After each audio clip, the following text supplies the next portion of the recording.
I just wanted to break down the 3D animation that I created, um, which was cyberpunk inspired. I know some of you might have some questions, and I thought breaking this down would probably be a good idea. And first of all, for those of you that have asked if you can do the same thing in Blender, the answer is yes, you can totally do it. And I believe you can also use Unreal if that's what you're into. You can also use that. The reason why I mentioned Blender is because Cinema 4D is not free, though Blender is. So if you can get your hands on Blender, you can totally create pretty much same thing. So anyways, let's get into it. So I have my scene right here, and if I try to play back right now, it's gonna be really slow. But let me turn off my camera so you can see what my entire scene looks like. So you can see the color environment. It's just it's a whole bigger scene, but I figured if this is all I need, just the camera facing straight, why would I wanna render, the entire scene around it? So that's why you can see I don't have anything on the side, because the camera is just focused on this.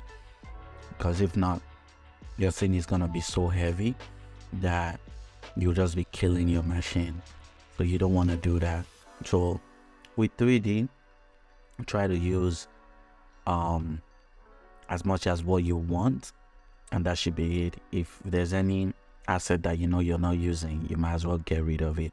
In fact, I could have gone the extra mile to even cut this off, this side of this building, just cut it off, because then because the camera doesn't see that I'm able to get it out.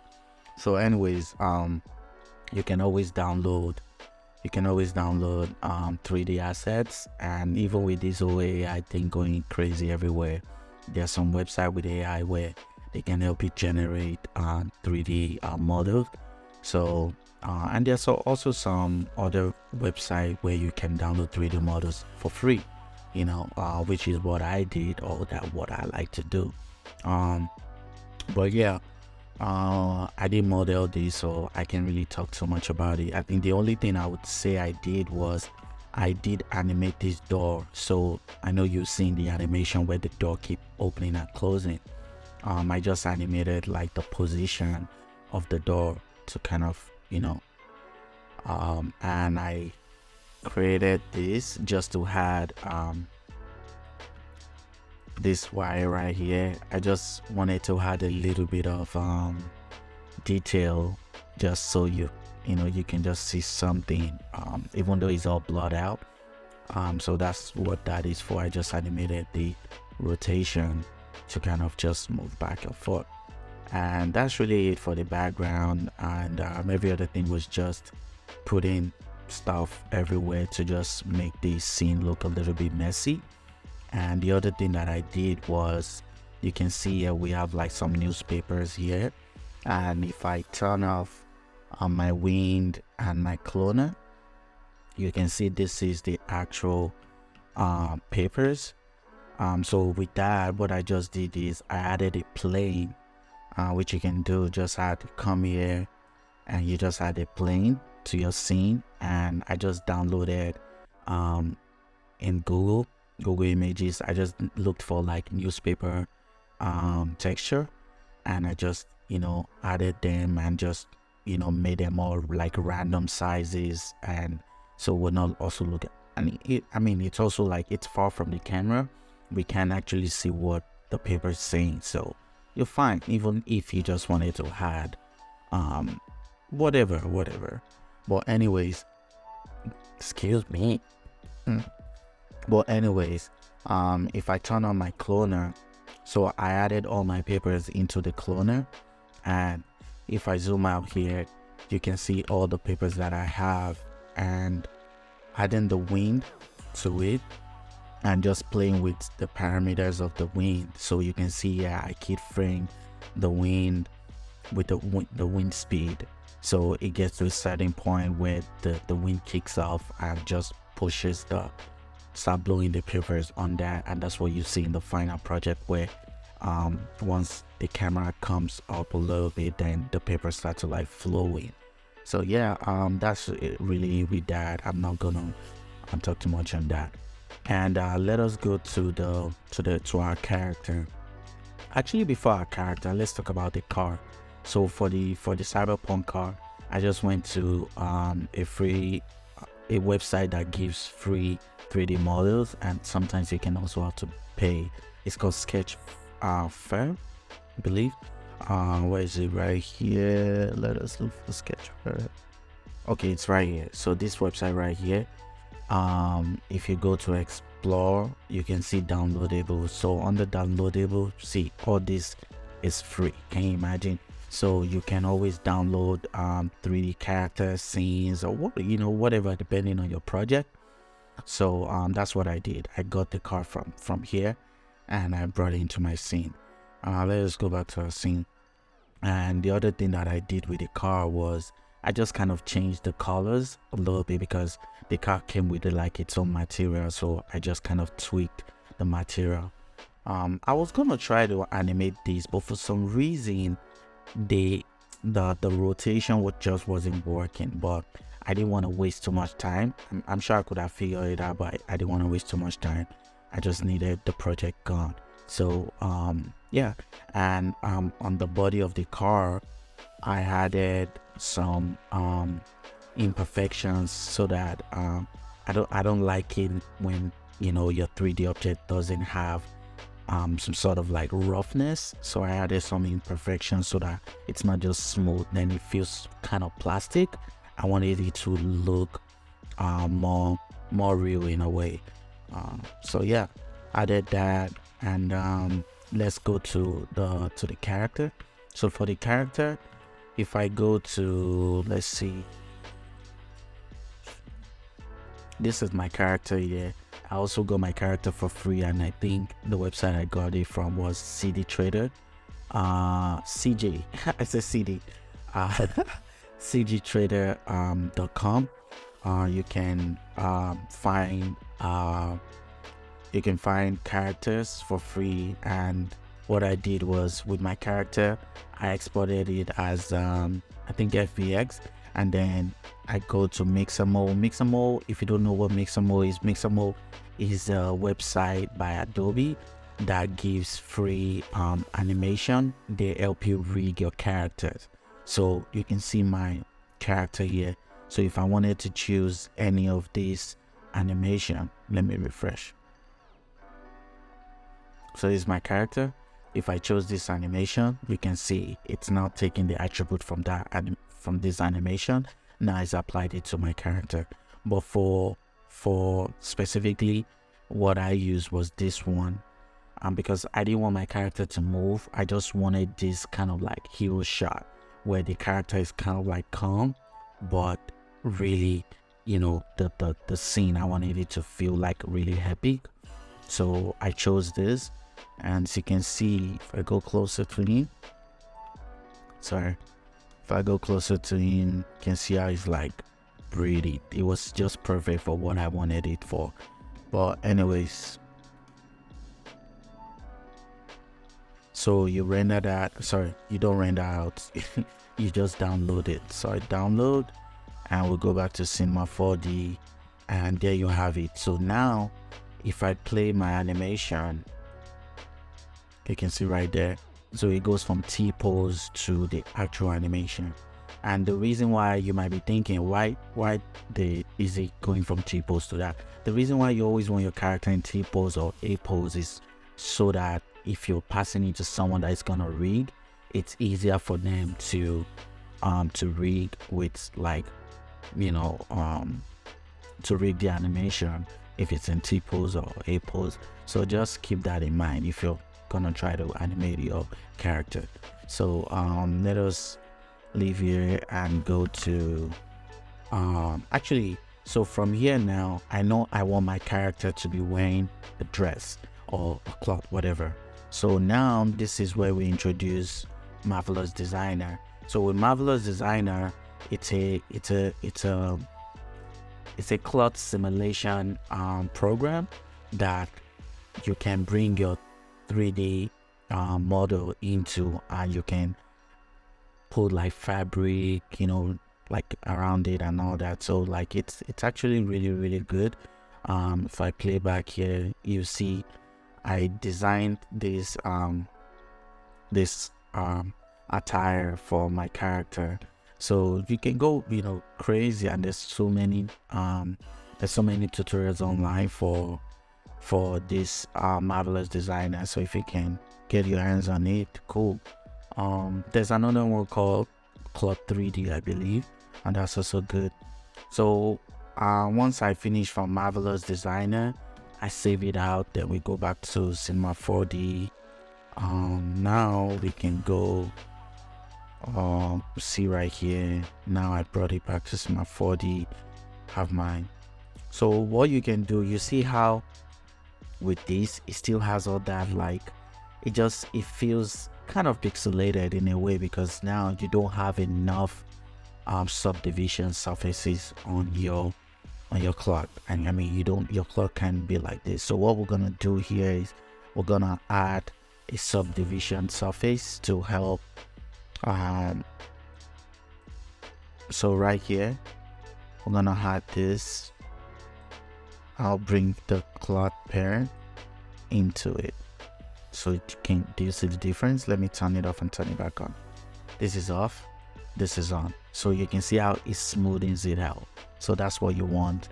And if you want make your cloth a little bit thicker, what you can do is hold on to the cloth and come here. You see where it says cloth surface? I'll just hold Alt. So what Alt does is, if you have your layer selected and you want to have whatever attribute you want to add on top of it, if you want it to be the parent automatically, so if I hold Alt and I click on cloth surface, you can see it makes it automatically the parent of that layer that you had on. So with the cloth surface, you see where it says thickness? Let me show you here.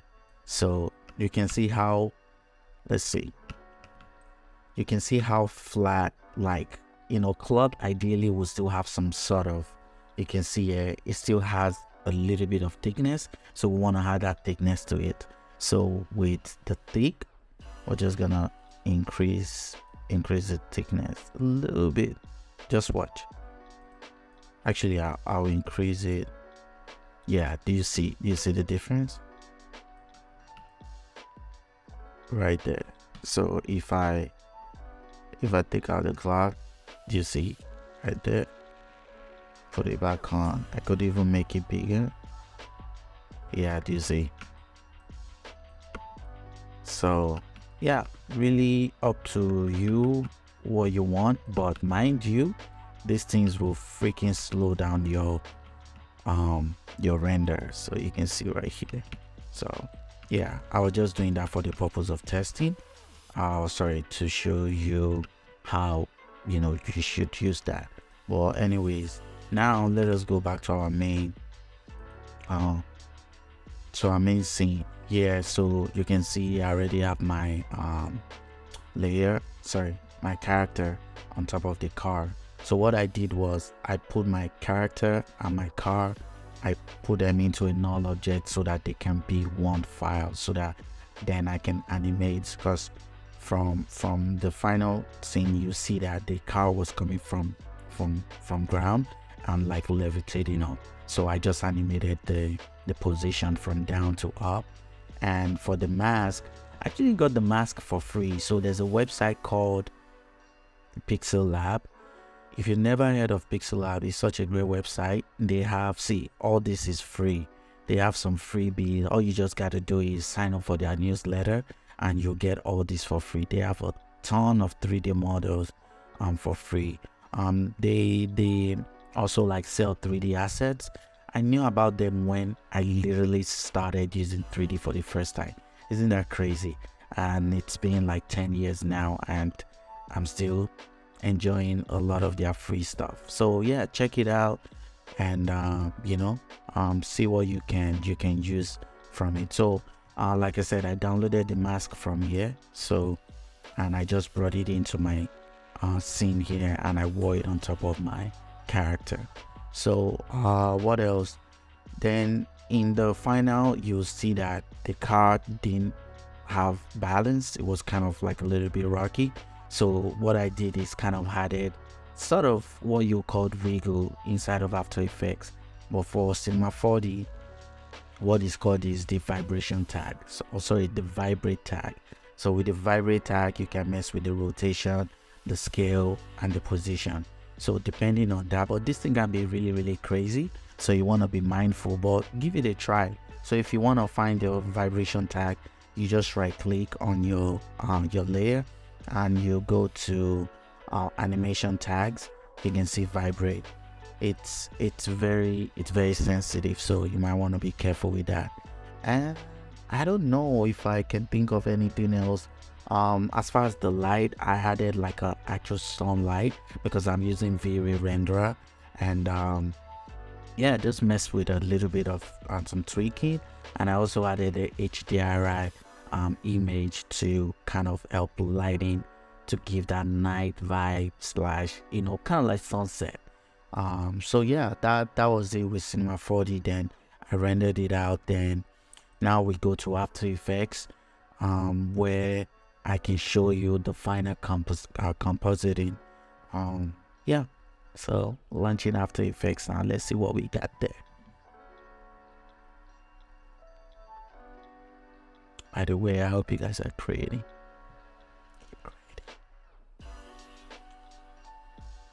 Okay, so I have my stuff open now, and so you can see this is the final. I'm gonna turn off all my audio.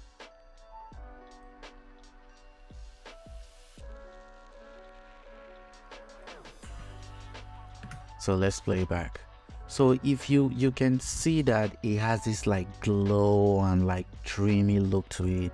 So what is doing that is the glow. So I duplicated my actual footage, and I just added glow on top of the top one, and then I reduced the opacity of that.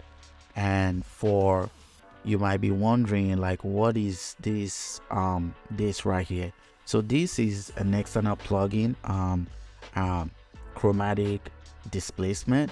So what you want to do is, excuse me, so what you want to do is, you can see I created a circle animation here. That same animation, this is it right here. So this is what would influence that animation that you see in the final composition right here.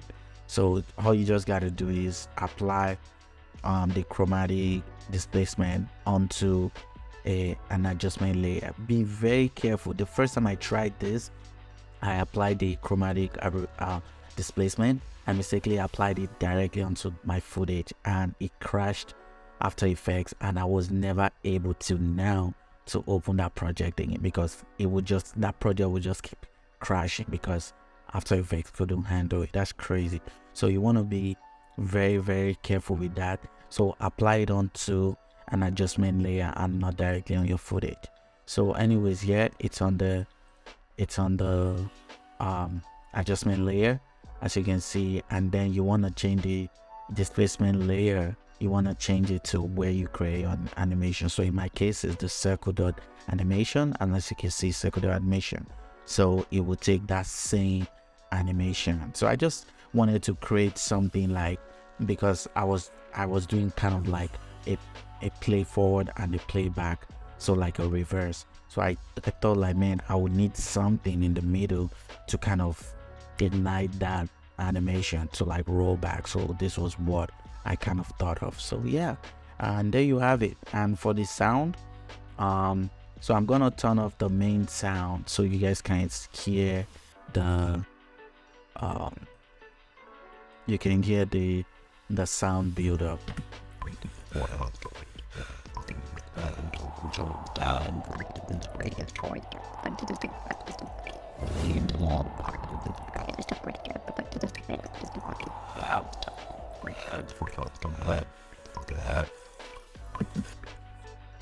So now I'm gonna add background music to it. And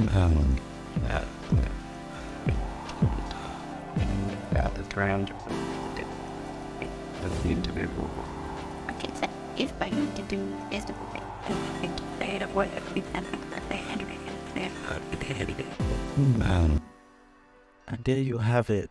So I just wanted to say shout out to those of you that were asking me stuff about this. If not for you, I probably wouldn't have even thought about breaking this down. But I really hope that you're able to get something out of this. I'm sorry, I know I didn't do a thorough breakdown, but it would just take so much time. But I really hope even with this you're able to get one or two things. So if you're looking to become a 3D artist, I would just encourage you, if you can buy Cinema 4D, or maybe download Blender. There's a ton of resources online that you can kind of get yourself into 3D.